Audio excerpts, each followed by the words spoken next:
You scroll through your messages again. No new notifications. No plans this weekend. The silence feels heavier than usual. Not peaceful, but accusatory. You start to wonder if something's wrong with you. If maybe you're the problem. If maybe the reason you have no friends isn't bad luck.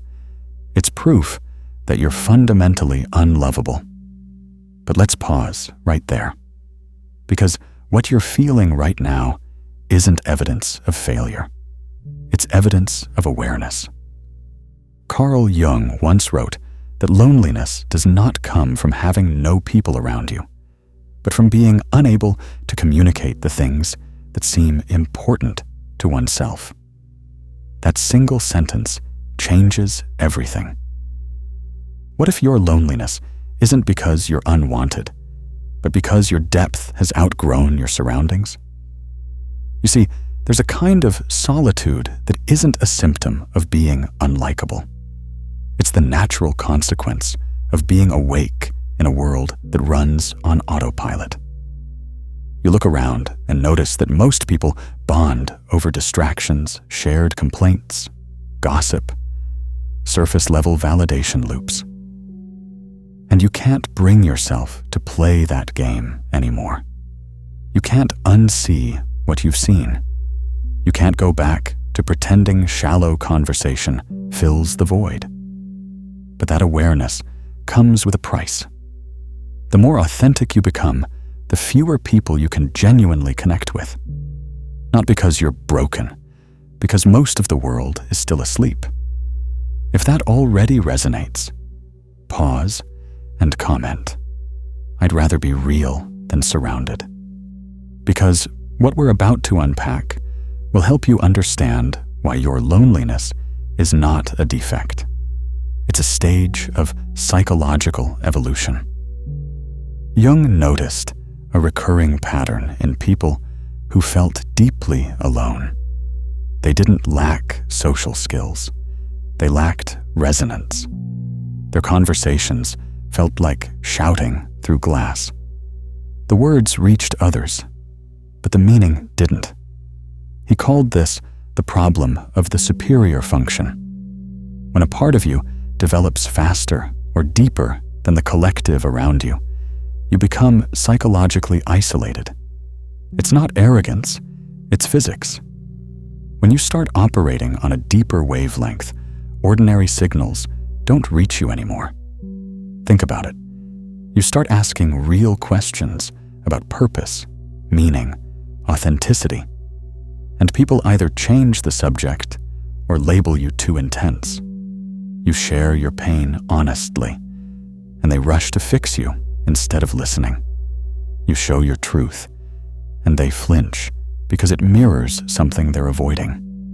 The wall between you and others isn't built of rejection. It's built of misunderstanding. They can't meet you where they haven't met themselves.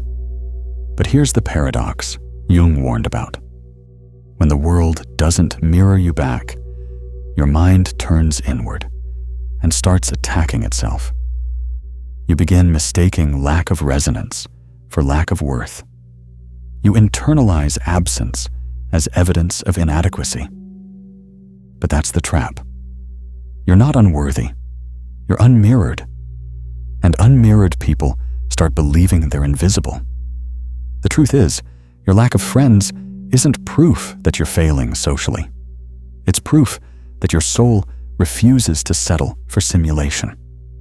You can't bond over the noise because you were built for signal. And until you understand that difference, you'll keep trying to dim your depth to be accepted by people allergic to it. Let's be honest. At some point, you probably tried to fix your loneliness by becoming what others wanted. You learned to smile when you didn't mean it, to listen more and speak less, to laugh at things that didn't move you, just to belong. And maybe it worked for a while. But Jung called this identification with the persona, the mask we wear to survive social life. The the longer you wear it, the more you start confusing the mask with your actual face. You begin tailoring yourself to fit others' comfort zones, shrinking your intensity, editing your truth, sanding down every rough edge that once made you unique. But every time you do this, you trade connection for conformity. You gain company, but lose yourself. That's why being surrounded by people can still feel unbearably lonely. You're there, but you're not you. Jung believed that most neuroses, the quiet psychological breakdowns that fill modern life, come from this exact split. The distance between who we are and who we pretend to be. You might have a dozen friends who know your name, but not your soul, and still feel completely unseen. Because friendship built on performance isn't friendship. It's theater. And deep down, you've always known it. If you've ever sat in a group and felt like you were disappearing while everyone else laughed. If you've ever gone home from a gathering and felt emptier than when you arrived, you're not crazy. You're just noticing the dissonance between presence and authenticity. That awareness is painful, yes, but it's also sacred. It's your psyche telling you, stop trying to belong where you can't be yourself.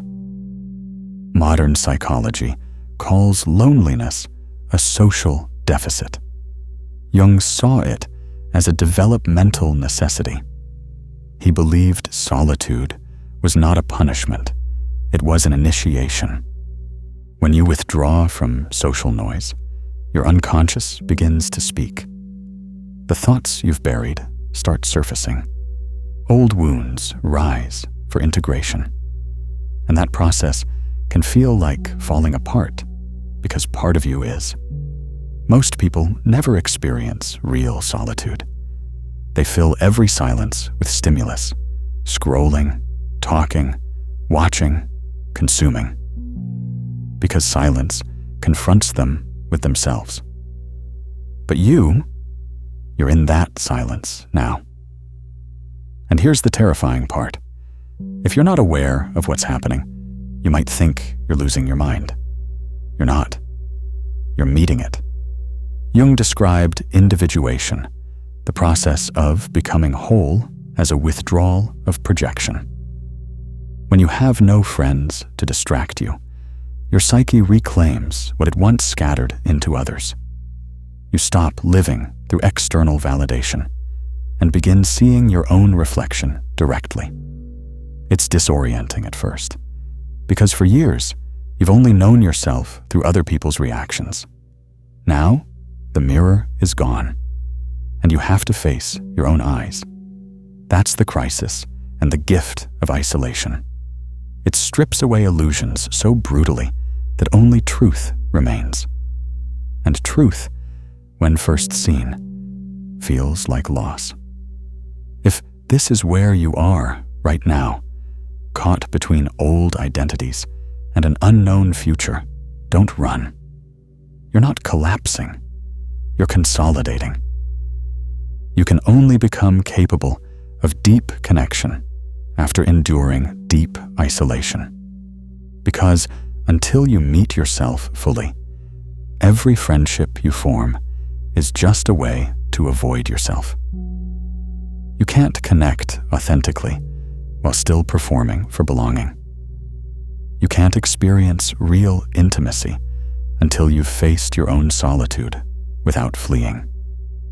So, if you have no friends right now, if your phone is silent, if your weekends are empty, this might be the first honest stage of your psychological maturity. Jung wrote, "The meeting of two personalities is like the contact of two chemical substances. If there's any reaction, both are transformed. But that only happens when both substances are pure, when you've burned off the residue of needing approval." Loneliness, then, is alchemy. It's the fire that purifies your capacity for connection. It burns away imitation relationships and prepares you for the real ones. But most people can't stand the heat. They rush back into superficial bonds just to cool down the discomfort. They choose company over authenticity and call it healing. It's not. It's relapse. If you're still here, watching, listening, thinking, that means something in you is done settling. So before we go further, pause and subscribe. Because this space is built for minds like yours, the ones who don't just want more friends, they want true ones. Of course, there's a shadow side. Being alone too long can warp your perception. Without reflection from others, even a clear mind can start echoing in unhealthy ways. Jung warned about this. He said that isolation, if not integrated consciously, becomes participation mystique in reverse. You don't merge with others. You merge with your own projections. You start having conversations entirely in your head. You invent reasons people left, rehearse dialogues that never happened, and interpret silence as proof of your defectiveness. You start confusing solitude with rejection. This is the danger zone, when your loneliness stops being a space for growth and becomes a breeding ground for self-attack. The key is not to escape it, but to differentiate within it. To realize there's a difference between no one's here for me and I am with me now. That small shift is the beginning of integration. When you start engaging with your own psyche as a companion rather than an enemy, solitude transforms from punishment into power. You start noticing small things again. The warmth of light on your hand, the sound of your breath, the subtle calm that follows emotional storms. These are not trivial. They're signs that you're reconnecting with the living world instead of the social one. Jung called this reanimation of the inner world. When you no longer rely on constant validation, your psyche begins creating meaning from within. You rediscover imagination, curiosity, spiritual connection, the things that get buried under constant interaction. This is where loneliness ends, not with new people, but with renewed presence. There comes a moment quiet, almost imperceptible, when your loneliness stops aching. You're sitting alone, maybe drinking coffee or watching light move across the wall. And for the first time, the silence feels full instead of empty. That's the turning point Jung called integration of the shadow of solitude. You no longer crave to be filled because you've learned to contain yourself. At this stage, something magical happens. You begin attracting people who operate from the same wholeness, not those who need you to fix them or entertain them, but those who meet you as equals in awareness. You'll notice them immediately, conversations that feel like oxygen, moments that feel timeless. These are what Jung called individuated connections, relationships built not on need, but on mutual recognition.